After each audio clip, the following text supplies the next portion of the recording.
Also, if we're talking about player safety, we need to talk about spanking the hapless because the Cowboys are hapless and they got spanked. The Dallas Cowboys lost to the seventh seed.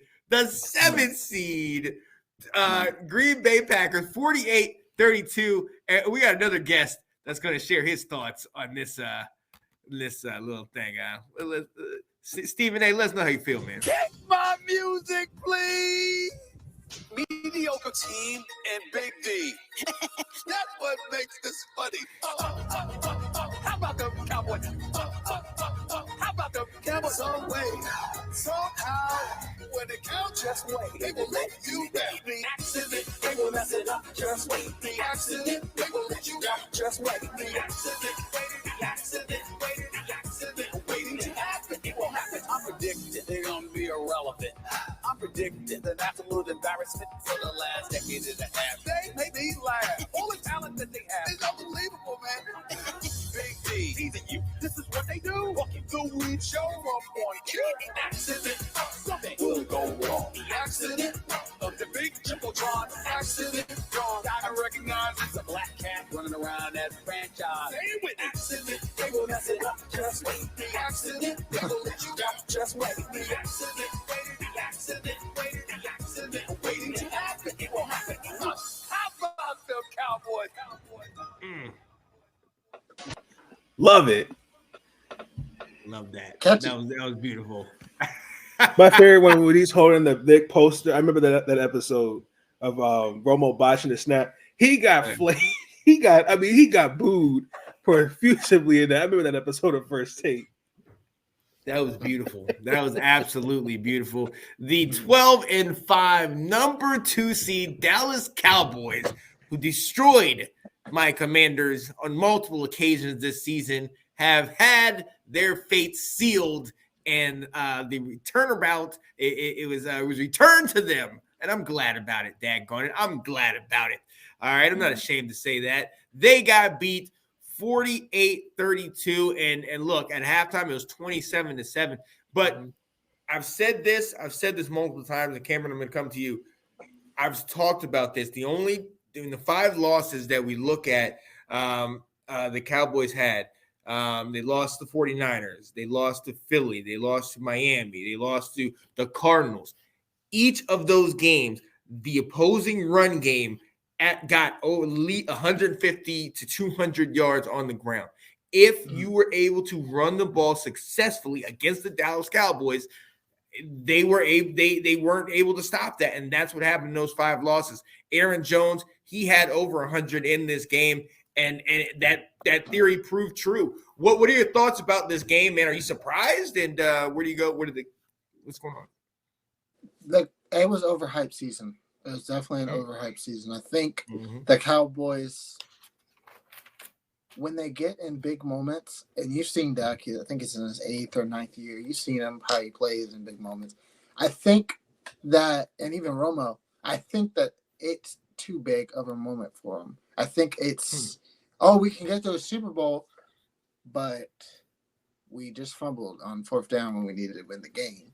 So I think it's too big for him. I also think, and before I get to the coach, because I have something I want to say about that, I think that the team around him is good. The defense, I mean, they got, DaRon Bland, who had 9 interceptions, right? 9? So. Yeah, 9. So that's crazy. And then on the defensive side, and then they got Dan Quinn. But as a whole, you have offensive talent.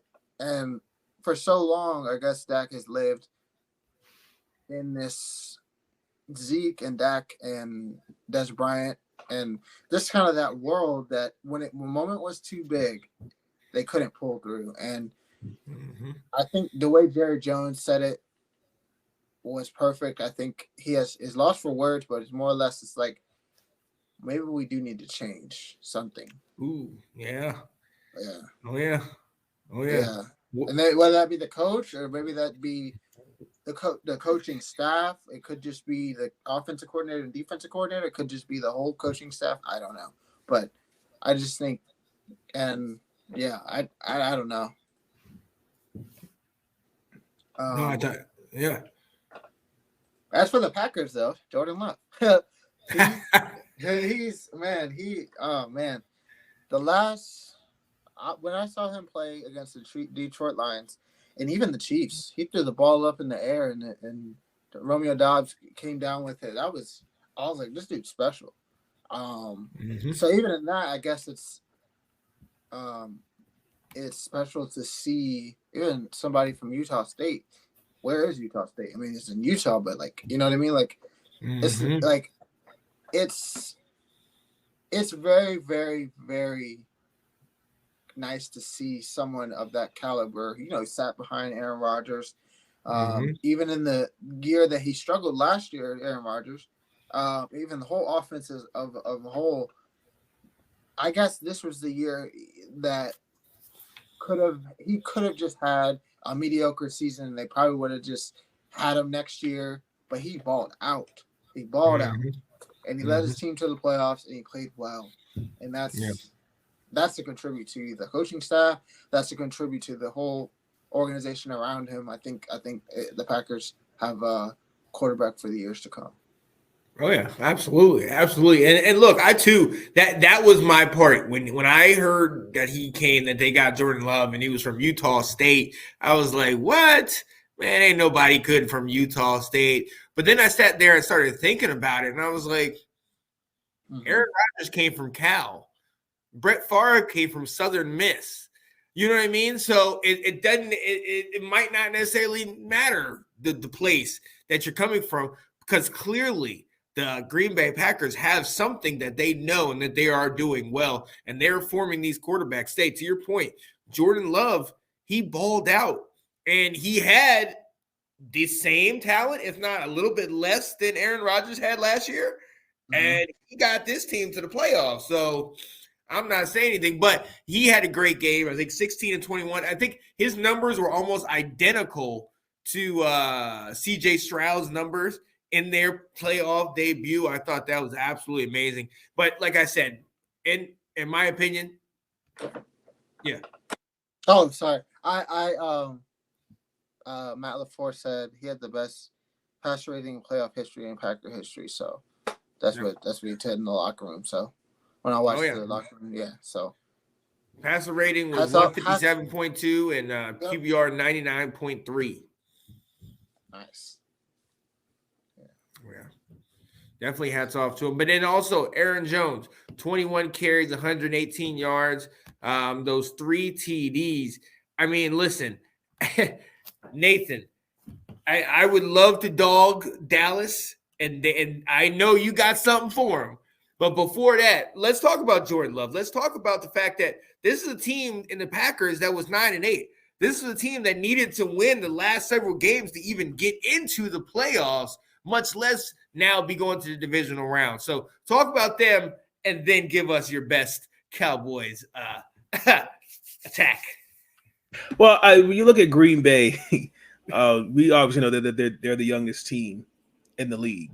And I just kind of felt I had questions at the start of the season. What was Jordan Love going to look like? Because I kind of felt as though he kind of got the Aaron Rodgers treatment that Brett Favre gave him. Kind of sitting there. It's been developed. And then the game he did play last year, I believe that was against the Chiefs. I want to remember correctly. That was kind of like they set him up to fail. But I think it's all part of growing pains, and I think he's going to be a Pro Bowler next year. That's just a prediction. I think he's shown flashes. Aaron Jones, I always look at him as a reliable running back, and the injuries definitely this year were hit and miss with him. Even AJ Dillon, but they have some playmakers. Romeo Dobbs and Luke Musgrove, Tyler Tucker Kraft before he got hurt. Their defense, I still think, even when they let go of Rasul Douglas, they still played fine. I know Jaheir went out early with an injury, so they were coming in this game with house money. Like who would have thought, the Green Bay Packers, this team that's 9-8, 7th seed, will go in a Jerry world and upset a number 2 team that, I mean, for the most part, I'm just be honest, throughout the entire season, has not played anybody tough. Maybe Miami when there was 24-22, and then maybe the one game, maybe Philly. Outside of that, they've played nobody tough, and I get it. It's easy to say Dak Prescott because unfortunately it's quarterback-driven league, but I'm not gonna put all that blame on him. That defense was raved about. I understand they have some injuries and different things like that, but Michael Parsons was still out there, and other guys. 48 points as a cohesive unit, that's disappointing. And I think Dan Quinn, once again, I don't know what it was, but they made no adjustments on him. I knew the game was over when Musgrove was wide open, and it was so bad they panned the camera on him when he caught the ball, and so I think that ends the talk of him being a potential head coach, in my opinion. I mean, I felt as though Dak this year had a good year. But again, I understand it, the expectations. It's Jerry World's Dallas Cowboys. Everybody has to take some blame. Mike McCarthy, the offense. And again, also too, Tony Pollard is not a number 1 running back. It clearly showed in the game. Right. I agree. Outside of that, I mean, Jake Ferguson, I liked him. I was kind of hope they could have given him the ball a little bit more. 10 receptions, almost 100 yards, and 3 touchdowns. I'm just saying in terms of there were some moments where I was like, okay, he's open, and they didn't really give it to him. So I kind of felt like at that point the offense they didn't wake up until the second half, and I was kind of, well, where was this in the first half? So it's all around disappointment. But again, this is not surprising. I mean, this is another first round exit. So. Go